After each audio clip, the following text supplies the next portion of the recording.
Hello student, class 11 atomic structure chapter number हमारा 2। आज उसका लेक्चर नंबर 4 डिस्कस करने जा रहे हैं। क्या क्या आज हम टॉपिक्स डिस्कस करेंगे। आज पहले कुछ प्रॉब्लम प्रैक्टिस करेंगे, उसके बाद photo electric effect and stopping potential discuss करेंगे। उसके बाद dual nature of electromagnetic radiation और बोहर मॉडल। चलो ये जो दो टॉपिक हैं वो कल के लेक्चर में कर लेंगे। आज केवल दो ही करते हैं, प्रॉब्लम प्रैक्टिस करेंगे और फोटो इलेक्ट्रिक इफेक्ट और स्टॉपिंग पोटेंशियल तक करेंगे बच्चों। ठीक है, ये दो टॉपिक नेक्स्ट लेक्चर के अंदर हम डिस्कस करेंगे, नेक्स्ट लेक्चर। ओके, चलिए स्टार्ट करते हैं।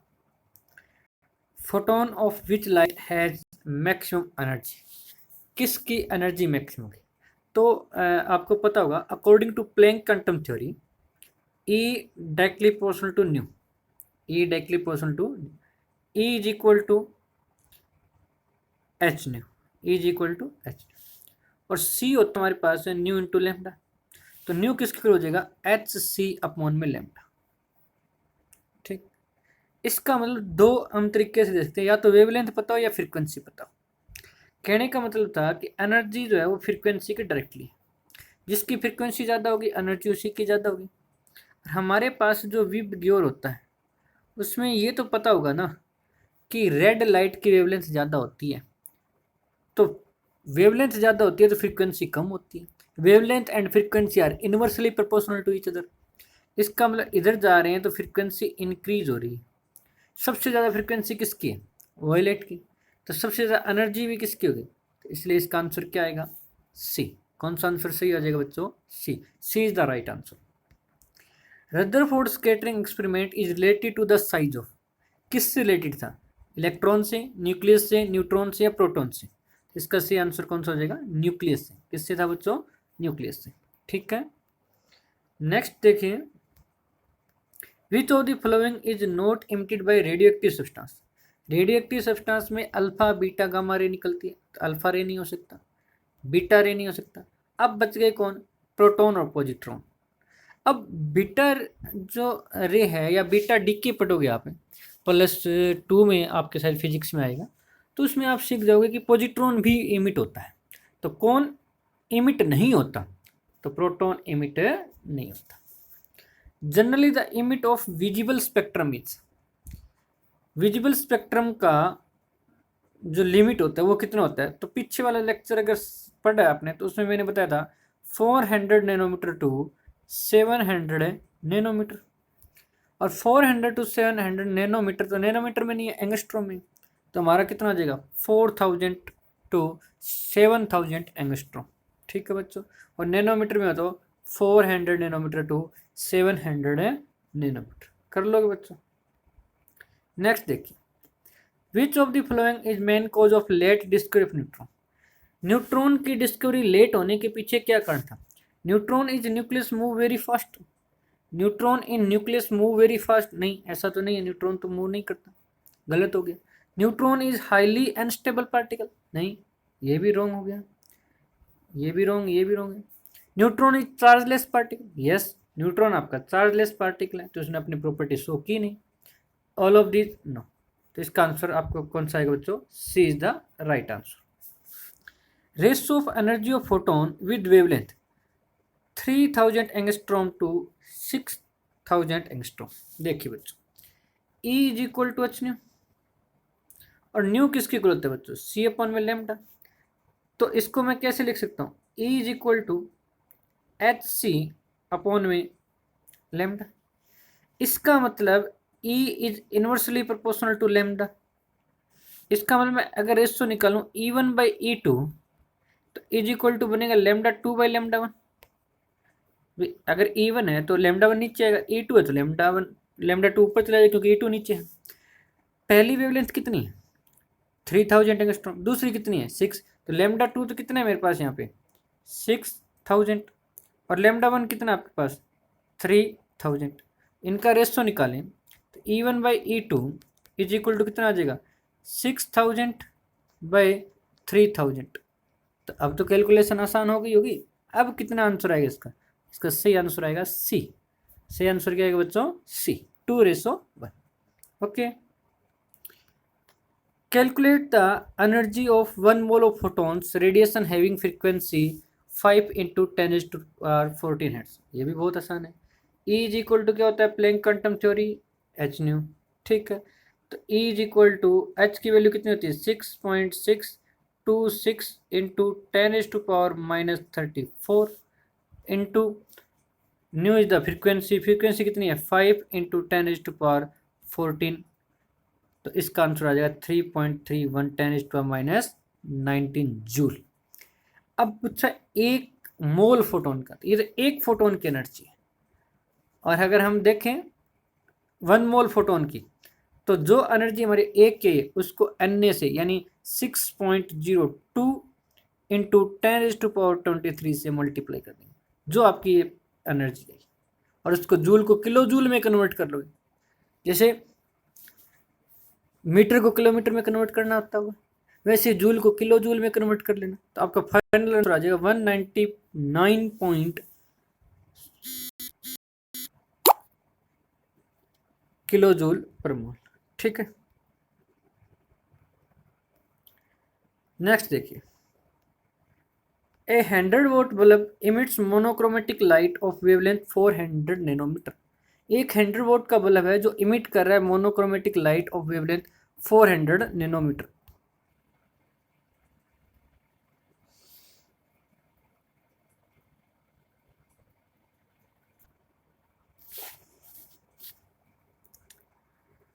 देखिए बच्चों, नेक्स्ट टॉपिक हमारा फोटो इलेक्ट्रिक इफेक्ट है,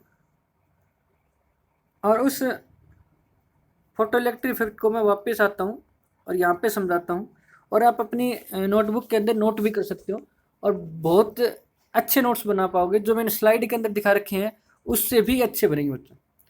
क्या होता है कि एक मेटल का टुकड़ा लें, और उस मेटल के टुकड़े पर एक स्टेबल फ्रीक्वेंसी की लाइट इंसिडेंट करवाएं, तो यहाँ से इलेक्ट्रॉन निकलना स्टार्ट हो जाएंगे मेटल की सरफेस। उस फिनोमिना को हम क्या बोलते हैं बच्चों? फोटो इलेक्ट्रिक इफेक्ट बोलते हैं। क्या बोलते हैं बच्चों? Photo electric effect.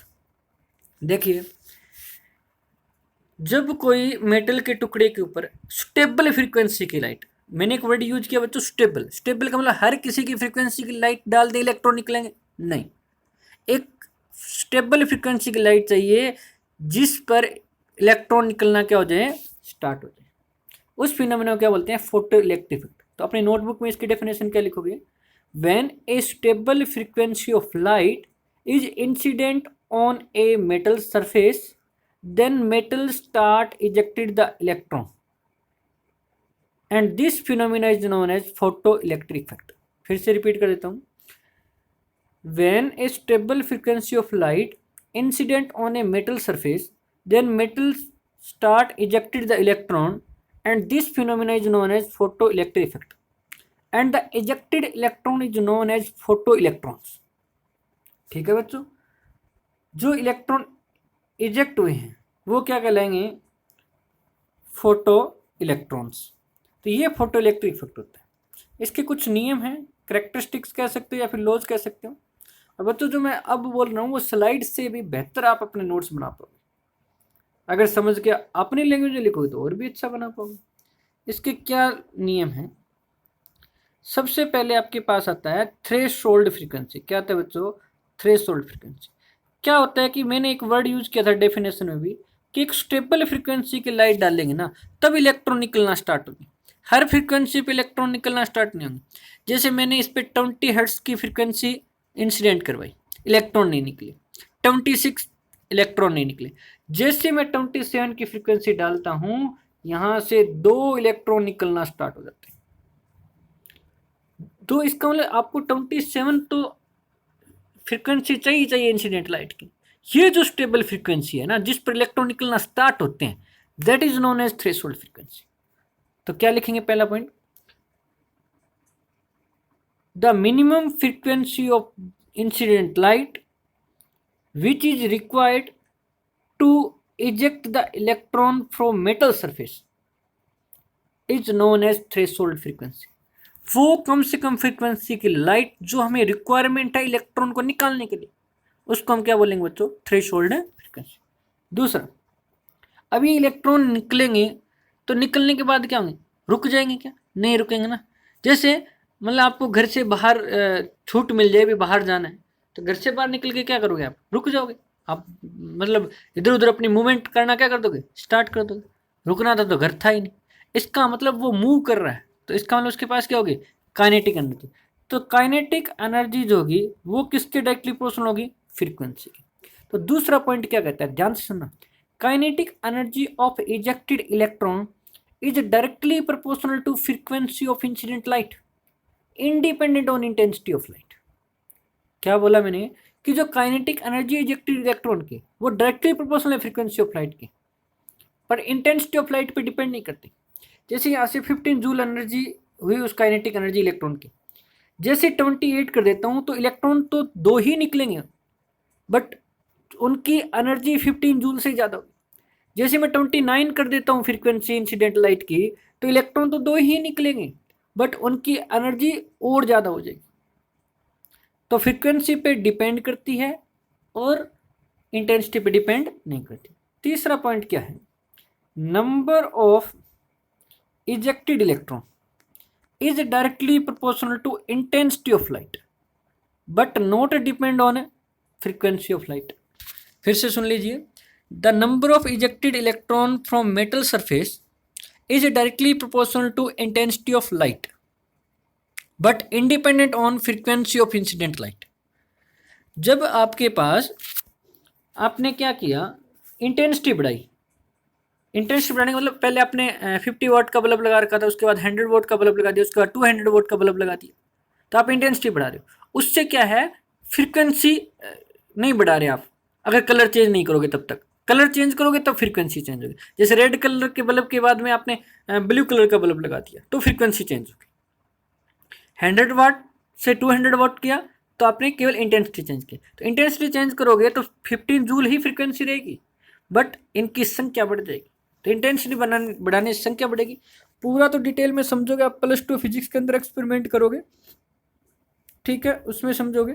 बट हम थोड़ा सा एक आइंस्टीन फोटो इलेक्ट्रिक इक्वेशन के द्वारा समझाएंगे, क्योंकि वो जो एक्सपेरिमेंट वाला है वो हमारे सिलेबस नहीं है, वो +2 फिजिक्स में, ठीक है बच्चों। तो ये नोट्स बना लेना जो भी मैंने बताया है, वीडियो को बैक करके दोबारा सुन लेना अगर साथ के साथ नहीं बन पाए नोट्स।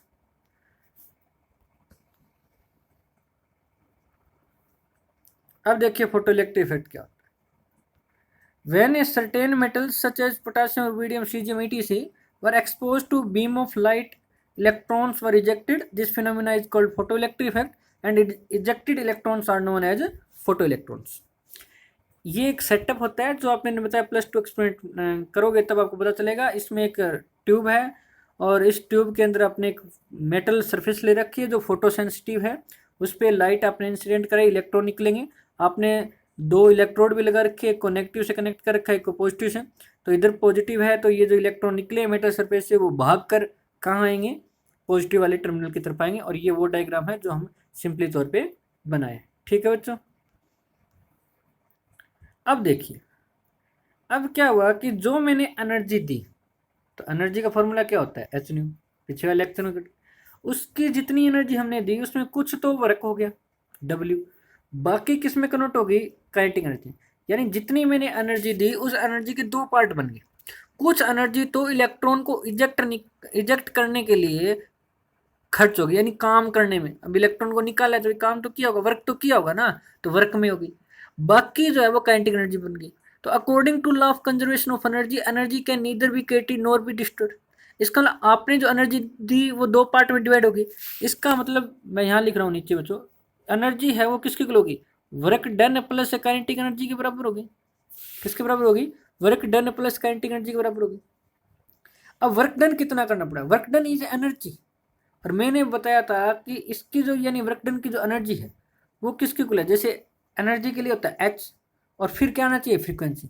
कितनी फ्रीक्वेंसी वर्क करने के लिए यूज हुई, जितनी थ्रेशोल्ड फ्रीक्वेंसी, इतना ही काम है। उसके नीचे तो इलेक्ट्रॉन निकले ही नहीं, क्योंकि उसके बाद इतनी एनर्जी मिली ही नहीं होगी। फिर हमने फ्रीक्वेंसी बढ़ाई तब जाके एनर्जी बढ़ी तो आपके इलेक्ट्रॉन निकलने स्टार्ट हो गए। इसका मतलब मैं क्या लिखता हूँ यहाँ पे H न्यू। ई की वैल्यू तो कितनी है मेरे पास, एच न्यू। वर्क डन की वैल्यू कितनी होगी मेरे पास, एच न्यू नोट, प्लस में क्या आ जाए पास, काइनेटिक एनर्जी। तो ये नीचे अब रिलेशन देख लिए, ई की value H nu, E naught की value H nu naught plus half M V square, put करो तो फॉर्मूला पुट कर सकते हो। ठीक है, ये जो रिलेशन आई, ये रिलेशन आपकी क्या कहलाती है, आइंस्टीन फोटो इलेक्ट्रिक इक्वेशन। आप चाहो तो काइनेटिक एनर्जी को एक तरफ लेके आ सकते हो, तो आपका H nu minus H nu note हो जाएगा। ठीक है, अब देखिए अगर इस रिलेशन को मैं रीअरेंज कर दूं और इसको मैं ऐसे लिख दूं,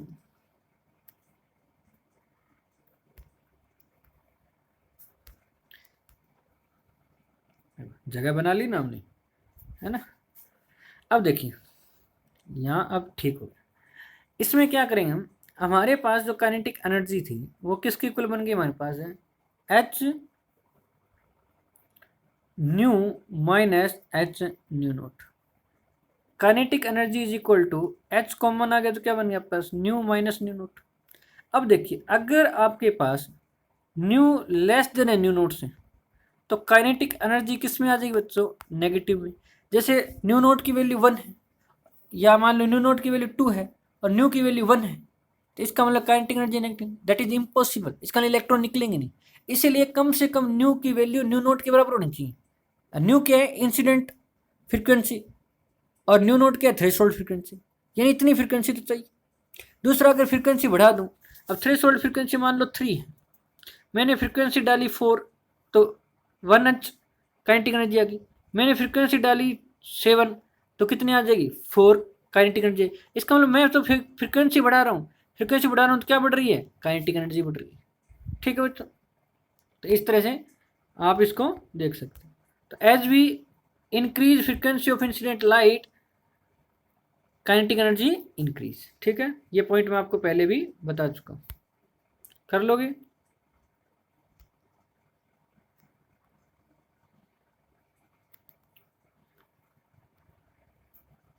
नेक्स्ट, ये एक्सपेरिमेंटल ऑब्जर्वेशन है, मैंने कहा ना एक्सपेरिमेंट होता है इसमें। Ejection of electron is instantaneous, अचानक ही आपके पास इलेक्ट्रॉन निकलते हैं। The number of photo electron is proportional to intensity और ब्राइटनेस ऑफ द लाइट, कितने इलेक्ट्रॉन निकलेंगे वो इंटेंसिटी पे डिपेंड करेंगे। For each metal there is characteristic minimum frequency nu naught below which photo electric effect is not observe, यानी इस frequency से नीचे कर दिया आपने, फोटो इलेक्ट्रिक इफेक्ट ऑब्जर्व नहीं होगा, यानी इलेक्ट्रॉन निकलना स्टार्ट नहीं होंगे। काइनेटिक एनर्जी वो किस पे डिपेंड करती है, फ्रीक्वेंसी ऑफ लाइट में। ठीक है, और ये पूरा जब आप +2 फिजिक्स में पढ़ोगे बहुत अच्छी तरीके से समझ में आएगा। जब एक्सपेरिमेंट नहीं करोगे, उस एक्सपेरिमेंट का तरीका भी सीखोगे ना, तो भी आपको समझ में आ जाएगा। ठीक है, Einstein was able to explain photo electric effect using Planck quantum theory. ये जो अभी हमने आइंस्टीन फोटो इलेक्ट्रिक बनाया, और उन्होंने क्या किया, प्लैंक क्वांटम थ्योरी का यूज करके बनाया। उन्होंने देखा कि जैसे हमारे पास 0 फ्रीक्वेंसी थी तो इलेक्ट्रॉन नहीं निकले, मान लो 1 2 3 1 2 3 4 5 इस तरह से बच्चों। ठीक है, मैंने 1 दी, इलेक्ट्रॉन नहीं निकले तो काइनेटिक एनर्जी 0, 2 दी, इलेक्ट्रॉन नहीं निकले, 3 पे इलेक्ट्रॉन निकलना स्टार्ट हुए। अब जैसे जैसे फ्रीक्वेंसी बढ़ाऊंगा वैसे वैसे एनर्जी क्या होगी, बढ़ेगी। तो ग्राफ ऐसा आएगा कि नहीं आएगा बच्चों। इसी प्रकार फोटो करंट इंटेंसिटी पे, यानी जैसे आप फोटो करंट बढ़ाओगे वैसे तो इंटेंसिटी बढ़ाओगे तो फोटो करंट बढ़ता है। ठीक है, थोड़ा सा इसको वेरीफाई कर लेना, आई थिंक ये उल्टा बन गया। ठीक है, तीसरा आपके पास कौन सा गया, इंटेंसिटी बढ़ाओगे तो काइनेटिक एनर्जी में कोई चेंज नहीं आएगा, क्योंकि काइनेटिक एनर्जी फ्रीक्वेंसी पे डिपेंड करती है, इंटेंसिटी पे डिपेंड नहीं करती। कितने इलेक्ट्रॉन निकलेंगे उसकी संख्या इंटेंसिटी पे डिपेंड करती है, ना कि फ्रीक्वेंसी पे। अगर यहाँ पे मैं इसको ऐसे बनाता कि इंटेंसिटी बढ़ा दूं तो फोटो करंट में क्या चेंज आएगा, तो आपका ये बढ़ेगा। ठीक, अगर इंटेंसिटी बढ़ा दूं तो करंट में क्या चेंज आएगा, क्योंकि इलेक्ट्रॉन ज़्यादा निकलेंगे, और इलेक्ट्रॉन ज़्यादा निकलेंगे, ज़्यादा इलेक्ट्रॉन पास होंगे, और ज़्यादा इलेक्ट्रॉन पास होंगे तो करंट ज़्यादा होगा, क्योंकि 10th का फॉर्मूला क्या कहता है, I = Q/T। कर लोगे। चलिए नेक्स्ट देखिए, कुछ प्रॉब्लम है। The threshold frequency nu note for a metal is this, यानी न्यू नोट दे रखा है बच्चों आपको कितना, 6 × 10⁻14 पर सेकेंड। आप एक काम करना हमेशा ही, जब भी न्यूमेरिकल प्रॉब्लम करने बैठो तो सबसे पहले आपको ये करना है कि जो गिवन है वो लिख लेना है। कैलकुलेट काइनेटिक एनर्जी, चलो काइनेटिक एनर्जी के आगे क्वेश्चन मार्क लगा देते हैं। When radiation of frequency, incident frequency देखिए 1.1 इंटू 10⁻15। तो मैंने अभी क्वेश्चन बनाई थी h is equal to H nu naught plus half M square. तो h की वैल्यू आप पुट कर देना बाद में, h मैं रख देता हूँ एक बार। न्यू है ये रहा 1.1 into 10⁻15 is equal to h की वैल्यू 6.6। h की वैल्यू कितनी होती है ऊपर लिख देता हूँ 6.626 इंटू 10⁻34 जूल सेकेंड। ध्यान रखना 34। हाफ एम स्क्वायर लिखो या फिर सीधा यहाँ पे क्या लिख देंगे हम, काइनेटिक एनर्जी। तो kinetic energy is equal to क्या आ जाएगा, अभी या तो ना बच्चे क्या करते हैं डायरेक्ट इक्वेशन लिख सकते थे, अभी तो सिखाया ना H nu minus H nu naught. Kinetic energy किसकी इक्वल हो जाएगी, H is equal to nu minus nu naught. तो एच की न्यू की वैल्यू कितनी है आपके पास 1.1 इंटू 10⁻15। न्यू नोट की वैल्यू कितनी है 6 इंटू 10⁻14। तो न्यू और न्यू नोट की वैल्यू इस फॉर्मूले के अंदर पुट कर दो, सोल्व कर लो, आपका आंसर आ जाएगा। तो जैसे मैंने आपको करके दिखा रखा है स्क्रीन पे वैसे करो, डज नॉट मैटर। आपका कंपटीशन का पेपर ऑब्जेक्टिव टाइप आपको करना आना चाहिए।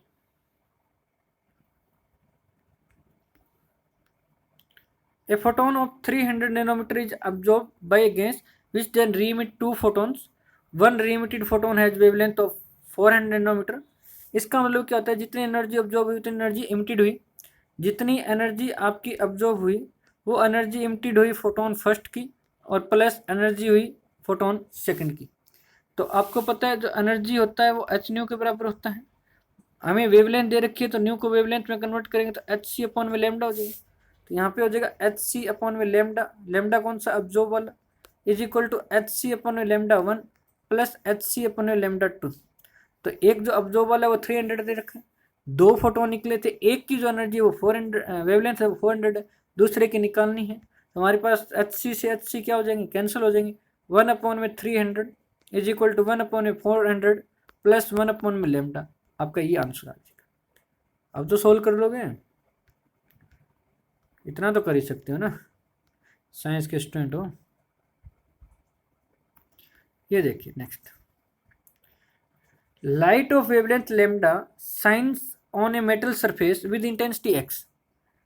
एक वेवलेंथ की लाइट इंसिडेंट कराएगी जिसकी इंटेंसिटी एक्स है और इलेक्ट्रॉन कितने निकले, वाई इलेक्ट्रॉन निकले पर सेकंड, उसकी एनर्जी कितनी थी Z. What will happen to Y and Z if X is double. पहले देखो एक्स क्या है, एक्स को क्या कर दिया, डबल कर दिया बच्चों, क्या कर दिया, डबल।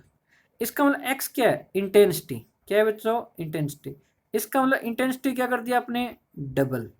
तो क्या काइनेटिक एनर्जी में चेंज आएगा, no. Kinetic energy depend only on frequency. तो इंटेंसिटी से क्या चेंज आएगा, number of ejected electron is directly proportional to intensity.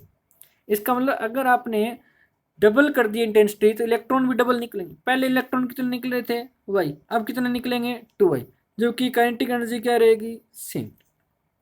Kinetic energy क्या रहेगी, सेम, क्योंकि हमने फ्रीक्वेंसी तो चेंज की नहीं, फिर हमने तो केवल क्या चेंज किया, ओनली इंटेंसिटी। और इंटेंसिटी चेंज करने से क्या चेंज होंगे, electron, ejected electron. Stopping potential क्या होता है, अब क्या है कि जो हमारे पास, मैं आपको थोड़ा सा पीछे ले चलता हूँ समझाने के लिए। यहाँ देखिए बच्चों, बड़ा कर लेते हैं, ये देखिए इसमें क्या है बच्चों, अगर मैं यहाँ पे रिवर्स पोटेंशियल लगा दूँ, मान लीजिए यहाँ से 100 इलेक्ट्रॉन निकले बच्चों, कितने इलेक्ट्रॉन निकले, 100 इलेक्ट्रॉन जब लाइट को इंसिडेंट करें। यहाँ पे मैंने नेगेटिव लगा दिया, रिवर्स, क्या करना है बच्चों, रिवर्स। और यहाँ पे क्या लगा दिया मैंने, पॉजिटिव। अगर इधर मैंने नेगेटिव लगा दिया, इधर मैंने पॉजिटिव लगा दिया, इसका मतलब क्या हुआ बच्चों कि ये इलेक्ट्रॉन जो निकल रहे हैं उनको रिपेल कर रहे हैं, यानी रुक रहे हैं। मैंने 1 वोल्ट लगाया, 90 इलेक्ट्रॉन पहुंचे, पहले कितने पहुंच रहे थे, 100। मैंने 2 वोल्ट लगाया रिवर्स में, अब 70 पहुंच रहे। 3 वोल्ट लगाया, अब 50 पहुंच रही। मैंने 5 वोल्ट लगाया, 10 ही पहुंच रहे। और 6 वोल्ट किया तब कुछ भी नहीं पहुंच रहा, यानी उनको स्टॉप कर दिया, रोक दिया। स्टॉपिंग पोटेंशियल, नाम से क्लियर है, स्टॉपिंग पोटेंशियल। तो ये जो रिवर्स हम पोटेंशियल यहाँ पे अप्लाई कर रहे हैं ताकि इलेक्ट्रॉन, जो इजेक्टेड इलेक्ट्रॉन है वो बंद हो जाए, यानी यहाँ तक पहुँचना बंद हो गए, उसको हम क्या बोलेंगे, स्टॉपिंग पोटेंशियल। ठीक है बच्चों, आया समझ में, अब चलते हैं हमारे स्टॉपिंग पोटेंशियल पे। तो मिनिमम नेगेटिव पोटेंशियल, नेगेटिव मतलब reverse, applied to stop the fastest moving photo electron, जो सबसे फास्ट मूव कर रहा था उसी को तो रोकने के लिए। जैसे इसका मतलब क्या था, मैंने बोला कि जैसे मैंने 2 वोल्ट अप्लाई किया, अब 80 इलेक्ट्रॉन पहुंच रहे हैं, इसका मतलब जो 20 रुक गए ना उनकी गति कम थी, वो फास्ट मूव नहीं कर रहे थे, 80 कर रहे थे। मैंने 2 वोल्ट किया तो मैंने कहा भी 70 या 60 पहुंच रहे हैं, इसका मतलब इनके पास मूवमेंट फास्ट और थी। तो जो सबसे फास्ट है उसको रोकना है, और उसको रोकने के लिए आपको नेगेटिव ज़्यादा अप्लाई करना पड़ेगा, और जहाँ पे ये रुक जाए दैट इज स्टॉपिंग पोटेंशियल। तो ये जो करंट और पोटेंशियल डिफरेंस का जो ये ग्राफ आता है, इसको हम नेगेटिव में बढ़ाएंगे तो ये सारे एक जगह हो जाएंगे। हाँ, इंटेंसिटी कुछ भी बच्चों, इस ग्राफ से क्या क्लियर हो रहा है कि स्टॉपिंग पोटेंशियल इंटेंसिटी पर डिपेंड नहीं करेगा। स्टॉपिंग पोटेंशियल किस पे डिपेंड नहीं करेगा, क्यों? क्योंकि स्टॉपिंग पोटेंशियल किस पे डिपेंड कर रहा है कि कितना इलेक्ट्रॉन फास्टेस्ट मूव कर रहा है इलेक्ट्रॉनिक में, और फास्टेस्ट मूव कर रहा है, मोशन कर रहा है, मोशन मतलब काइनेटिक एनर्जी। हाँ, काइनेटिक एनर्जी अगर ज़्यादा होगी यानी फ्रीक्वेंसी ज़्यादा होगी तो उसका स्टॉपिंग पोटेंशियल अलग अलग होगा। जितनी ज़्यादा फ्रीक्वेंसी ज़्यादा होगी स्टॉपिंग पोटेंशियल उतना ही मोर नेगेटिव होगा। ठीक है, तो इसका ये ग्राफ है। तो change in kinetic energy is equal to work done, kinetic energy is equal to work done का होता है क्यू इंटू वी, क्योंकि आपका 10th में फॉर्मूला है potential difference work done per unit charge. तो यहाँ से हम वर्क डन का फॉर्मूला निकाल लेंगे, क्रॉस मल्टीप्लाई करके तो आ जाएगा क्यू इंटू वी, वी हमारे यहाँ पे स्टॉपिंग पोटेंशियल होगा। तो V stopping potential is equal to क्या हो जाएगा, काइनेटिक एनर्जी अपॉन में क्यू, और ये काइनेटिक एनर्जी हम कौन सी ले रहे हैं, जो फास्टेस्ट है यानी मैक्सिमम काइनेटिक एनर्जी। ठीक है बच्चों, आज के लिए इतना ही। थैंक यू बच्चों।